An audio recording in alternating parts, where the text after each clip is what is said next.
안녕하세요, 디몬크입니다. 잘 지내셨죠? 저는 뭐 늘 똑같습니다. 일만 해요.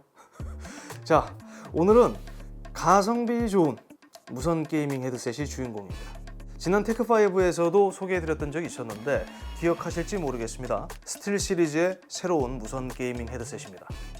스틸 시리즈 아크티스 노바 7 젠2입니다. 2세대. 지난 8일 국내 정식 출시됐고요. 12월 13일 네이버 스틸 시리즈 공식 스토어 기준 약 28만 원에 판매되고 있어요. 출시 가격은 1세대와 같습니다. 동결. 그리고 해당 제품을 짧게 요약하면 액티브 노이즈 캔슬링 제외하고 들어갈 건 다 들어간 제품. 물론 따지고 들어가면 이것도 적당히 타협이 들어간 제품이긴 해요. 타협을 보지 않았다면 아크티스 노바 엘리트 정도의 가격대를 갖고 있었겠죠. 비슷한 가격대의 제품들이 갖지 못한 그런 편의 기능들이 다 들어간 제품이기 때문에 가성비가 좋다, 뭐 이렇게 보고 있고요. 그런 부분에 대해서는 후수를 하겠습니다. 그리고 이번에 배터리 수명도 늘어났잖아요. 보다시피 제가 아크티스 노바 7 젠2를 전부 갖고 왔어요. 블랙, 화이트, 그리고 마젠타가 신규 컬러입니다. 살짝 조소를 지으셨을 것 같은데 저도 처음엔 그랬어요. 실제로 보시면 의외로 괜찮아서 놀라실 겁니다. 본체가 완벽한 무광이에요. 지문도 쉽게 묻어나지 않게 설계됐고요. 생각 외로 저렴한 느낌은 주지 않습니다. 본체 컬러에 따라 동봉된 케이블까지 통일감 있게 처리해줬죠. 다만 무선 동글은 모두 검정색입니다.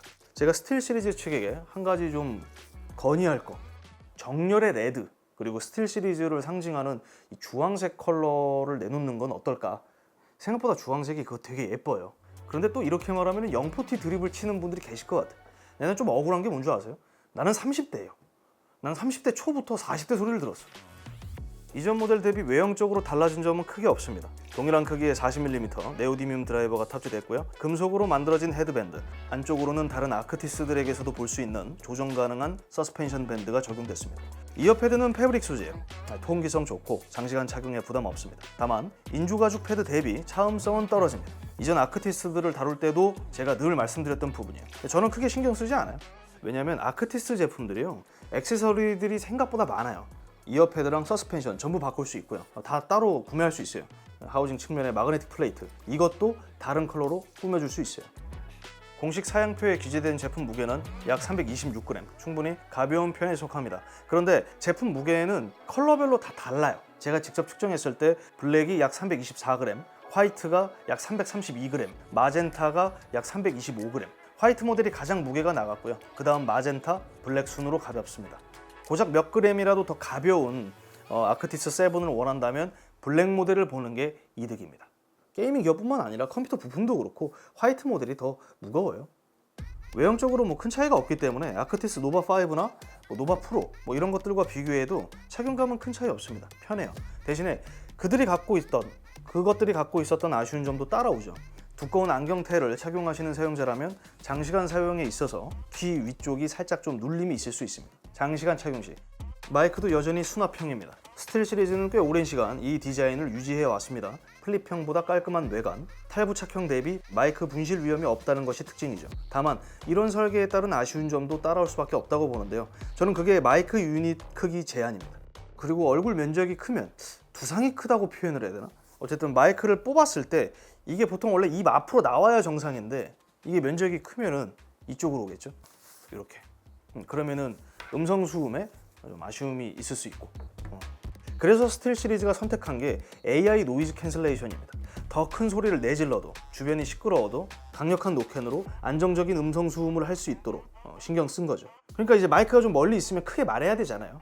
이전 대비 확실하게 체감할 수 있는 변화점이 있죠. 아까 전에 잠깐 언급했었는데 배터리 수명이 늘어났습니다. 약 50시간의 배터리 수명을 지녔어요. 이전 모델이 한 38시간 정도 될 겁니다. 2.4GHz 연결 기준으로 38시간에서 약 54시간으로 늘어난 거예요. 블루투스 연결까지 더해지면 최대 약 30시간. 그러니까 이전 모델은 10시간대였거든요. 15시간 정도 배터리 수명이 늘어난 겁니다. 이전 대비. 그죠? 대충 그 정도 늘어난 거지. 아크티스 노바 7을 제가 직접 사용해 보면서 외관적으로 아쉬웠던 건 딱 하나밖에 없어요. 이 동글입니다. 리시버. 이전하고 뭐 크게 다르지 않죠?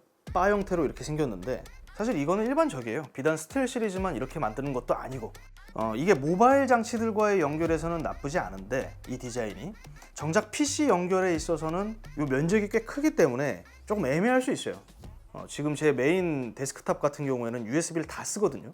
그래서 이 친구를 꼽을 수가 없어. 다른 USB 포트를 막아요, 얘가. 물론 이걸 해결할 수 있는 방법은 저는 두 가지가 있다고 봅니다. 첫 번째로 연장선을 쓰는 거고, 두 번째로 젠더를 쓰는 거죠. 저는 모니터에 타입C 포트가 많이 있기 때문에 모니터에 몰려서 썼습니다. 자, 중요한 포인트는 이겁니다. 20만 원대 제품인데 제가 가성비가 좋다고 말씀드렸어요. 이 납득이 어려운 분들 분명 계실 겁니다. 항상 늘 그래왔어요. 20만 원이 넘는데 가성비라고? 일단 3.5mm 유선 연결 대응이요. 요즘은 흔하지 않은 옵션이에요. 무선 게이밍 헤드셋에서. 그리고 아까 언급했던 리시버. 이 무선 동글을 활용해서 PC, 닌텐도 스위치 2, 플레이스테이션 5, 맥, VR 등의 장치들과 연결할 수 있어요. 그래요. 이거는 10만 원대 무선 게이밍 헤드셋들도 다 가능해요. 노바5도 그랬습니다. 그런데 2.4GHz, 블루투스 5.0 동시 연결, 그러니까 듀얼 연결은 20만 원대 무선 게이밍 헤드셋에서는 보기 드문 옵션입니다. 아크티스 노바5 그거 되는데요? 안 돼요. 그거 오해하시는 분들 계시더라고요. 제가 말씀드리는 건 휴대폰 블루투스 연결, 그리고 무선 동글로 PC 연결 해서 두 장치 간의 소리를 한 번에 같이 들을 수 있다는 거예요. 그러니까 전화 통화를 하면서 게임 소리도 들을 수 있고 그 볼륨을 각기 제어할 수도 있고, 이 기능은 노바5가 대응하지 않습니다. 이유는 정확히 저도 모르겠지만 이 기능이 하이엔드 게이밍 헤드셋의 기준 중 하나입니다. 30만 원이 넘는데 이 기능을 지원하지 않는다면 그건 좀 호구 잡히는 거고, 보통 다 지원을 해요. 제가 보유하고 있는 3, 40만 원대 헤드셋은 다 됩니다. 물론 나는 친구가 없다, 세상은 혼자다, 연락 오는 건 스팸뿐이다, 그런 분들에게는 이러한 편의 기능이 필요는 없죠. 우울해하실 필요 없어요. 그게 난 좋은 거라고 생각해요. 돈 아낄 수 있잖아. 이런 기능 안 써도 되니까. 그리고 또 한 가지가 있습니다. 아크티스 노바7 젠2는 모바일 앱을 대응합니다. 이전 세대는 지원하지 않았어요. 제가 놓쳤던 부분 중에 하나입니다. 제가 테크5에서도 실수했어요. 2.4 그리고 블루투스 연결, 소스별 EQ, 마이크 EQ 다 제어할 수 있어요. 모바일 앱? 그딴 게 왜 필요해? 하나의 헤드셋으로 여러 장치를 활용하고자 하는 유저들에게 필요한 옵션이에요. 그리고 우리가 생각하는 것보다 많은 게이밍 헤드셋들이 지원은커녕 모바일 앱 자체가 없는 경우가 더 많아요. 물론 이것도 나는 PC 게임만 한다, 다른 거 필요 없다, 모바일 연결 안 한다, 나는 플레이스테이션 5 없다, 스위치 2 없다, 그렇다면은 이것도 패스죠. 어쨌든 이러한 편의 기능, 이런 옵션들을 갖고 있음에도 20만 원대에 구매할 수 있다는 거, 그래서 가성비가 좋다는 거, 이렇게 말씀드릴 수 있는 거죠. 오디오 품질도 준수하잖아요. 물론 호불호는 갈릴 수 있어요. 오디오라는 건 모두를 만족시킬 수 없어요. 제가 봤을 때. 이전과 동일한 40mm 드라이버가 사용됐어요. 제 추측으로는 이전과 거의 동일한 드라이버라 봐요. 그러니까 완전 새로운 드라이버는 아닙니다. 제 추측입니다. 주파수 대역은 1세대와 동일하고요. THD 값이 좀 다른데 왜곡률이 1%에서 3%로 더 높아졌습니다. 이 점은 참고하시는 게 좋을 것 같고요. 그리고 이전과는 다르게 제가 이제 스틸 시리즈 제품을 테스트할 때는 돌비 애트모스를 사용하지 않으려고요. 자체적으로 지원하는데 굳이 다른 외부 툴을 쓸 필요가 없잖아요. 여러 게임들을 테스트하면서 제가 느꼈던 점을 좀 최대한 짧게 요약하겠습니다. 기존 스틸 시리즈 아크티스 시리즈들과 결이 크게 다르지는 않아요. 제가 이전 1세대 모델을 사용해보지 않았기 때문에 그것과 비교는 좀 어려울 것 같고요. 그러니까 제 기준에서는 아크티스 노바5와 굉장히 닮아 있어요. 제가 아크티스 노바5에서 했던 거의 멘트들하고 겹치는 부분들이 정말 많을 겁니다. 일단 저음 강조형 헤드셋은 아닙니다. 제법 자연스럽게 깔리는 저음에 단단하고 명료한 이 중음을 포인트로 하고 있고요. 생각 외로 고음역대 부분이 강조되어 있습니다. 덕분에 시원한 소리를 들려주는 거죠. 이는 스틸 시리즈가 사운드 플레이에 확실히 좀 중점을 두고 튜닝을 하고 있다고 봅니다. 총기 장전 소리, 수류탄 혹은 아이템이 떨어지는 소리, 그런 것들을 상당히 명료하게 표현해 주거든요. 그런 쇳소리들을 더 정확하게 들을 수 있다는 장점이 있는 거죠. FPS는 아니지만 아이온2로 예를 들면은 제가 요즘에 아이온2를 하고 있거든요. 재밌게 하고 있어요. 해보신 분들은 아시겠지만 이 아이온2 필드에는 히든 박스라는 것들이 이렇게 숨겨져 있어요. 근데 최근에는 성탄절도 다가오고 막 그래가지고 근처에서 이제 이 핸드벨 소리가 나요. 그런 숨겨져 있는 아이템들을 찾는데도 상당히 용이했죠. 쉬웠어요. 이 소리의 방향성도 제법 정확한 편이라고 봐야죠. 이런 소리가 디폴트인 거예요. 그리고 저는 이게 아크티스 시리즈들이 갖는 좀 공통적인 특징이 아닌가. 그러니까 이거는 스틸 시리즈가 이렇게 튜닝을 하고 있다는 거예요. 반대로 누군가에게는 좀 아쉬움을 남길 수 있는 소리일 수도 있어요. 제게는 이게 조금 날카롭게 느껴지기도 하거든요. 이거는 노바5 때도 설명을 드렸어요. 그러니까 치찰음도 좀 쉽게 들을 수 있기 때문에 고음역대 부분을 좀 깎아줘야 돼요. 상대적으로 더 둔탁한 느낌을 주겠지만 저는 그게 더 제 귀에 맞았어요. 게다가 1세대 대비 감도가 더 높아졌습니다. 93dB에서 105dB SPL로. 그러니까 전체적인 소리 볼륨이 더 커진 거죠. 그래서 저는 볼륨도 낮췄었어요. 제가 게이밍 헤드셋을 다루다 보면 늘 좀 듣는 질문이 있거든요. 좀 콘솔하고 연결했을 때 헤드셋 소리가 작게 느껴진다. 그런 것도 좀 설명해 줬으면 좋겠다. 저는 그렇게 작게들 느끼지 않았기 때문에 언급을 하지 않았던 건데 언급하겠습니다. 저는 오히려 볼륨을 낮췄었어요. 콘솔로 연결하면은 볼륨이 자꾸 작다고 하세요. 그 플레이스테이션 사운드 설정 있어요. 거기 가보시면 한 80%로 낮춰져 있습니다. 볼륨이 맥스치로 안 돼 있어요. 그걸 최대치로 올리셔야 돼요. 그리고 이거는 뭐 제가 라이브 방송 때도 들었던 질문인데 음감용으로는 어때요? 이건 게이밍 헤드셋이잖아요. 이게 음악 감상이랑 모니터링은 좀 영역이 다르다고 생각해요. 저는.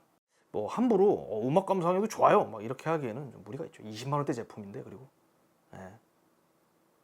그건 있습니다. 음악 감상을 할 때는 이 3D 사운드는 끄는 게 좋아요. 말이 나왔으니까 뭐 공간 음향 기술, 3D 사운드, 이거는 스틸 시리즈가 상당히 잘하고 있다고 봅니다. 일반적으로 게이밍 헤드셋들은 돌비 애트모스, DTS와 같은 외부 소프트웨어 의존도가 높습니다. 그런데 스틸 시리즈는 이 소나라는 자체 음향 기술을 보유하고 있죠. 지난번에도 말씀드렸는데요. 다양한 옵션들이 포함되어 있습니다. 기본 믹서부터 해서 수백 개의 EQ를 포함하고 있고요. 중요한 포인트는 그 안에 이 스페이셜 사운드 항목입니다. 가상 서라운드 사운드 설정 탭이죠. 이거를 조금씩 사용자 입맛에 맞게 튜닝해주면 입체적인 오디오를 경험할 수 있습니다. 그러니까 다른 소프트웨어를 펼 필요 없이 전용 앱 하나에서 내 귀에 맞는 소리를 만들 수 있다는 거. 이게 아크티스 시리즈들이 갖는 최대 강점입니다. 차별점이기도 하고요. 제가 메인으로 사용하고 있는 이제 고가의 게이밍 헤드셋이 있는데요. 그거는 모바일 앱도 지원하지 않고요. 이런 자체 앱도 없습니다. 자체 앱은 있는데 이런 사운드를 막 이렇게 튜닝할 수 있는 그게 굉장히 제한적이에요. 스틸 시리즈 아크티스 노바 7 젠2 마이크 테스트입니다. 현재 AI 녹화는 켜지 않았고요. 프리셋은 커스텀입니다. EQ 아무것도 건들지 않았어요. 자, 선풍기를 틀었습니다. 3단 미니 선풍기 3단 이런 느낌이에요. 자, AI 녹화는 40%입니다. 사실 뭐 여러 마이크 EQ 값을 갖고 있는데 일단 제 성능을 가장 쉽게 알 수 있는 거는 기본 설정이라고 보기 때문에 다른 옵션은 주지 않았습니다. 100%로 주겠습니다. 네. 바람 소리가 들어오시나요? 들리시나요? 100%. 굉장히 쉬워요, 지금. 실제로 저는 뭐 이 정도까지 옵션을 주고 사용하지는 않습니다. 매번 말씀드리지만 저는 노캔 기능은 있어도 잘 안 써요. 어떤 헤드셋이든. 마이크 품질은 뭐 여전히 최상위 품질이라고 보기에는 무리가 있어요. 왜냐하면 이 친구는 8비트 16kHz입니다. 샘플 레이트가.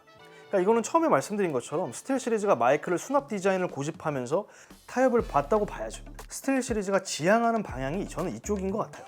마이크, 이 AI 노이즈 캔슬링 성능은 여전히 막강하거든요. 이쯤 되면 스틸 시리즈가 그냥 이걸 고집하고 있는 거예요. 제가 보기엔 그렇습니다.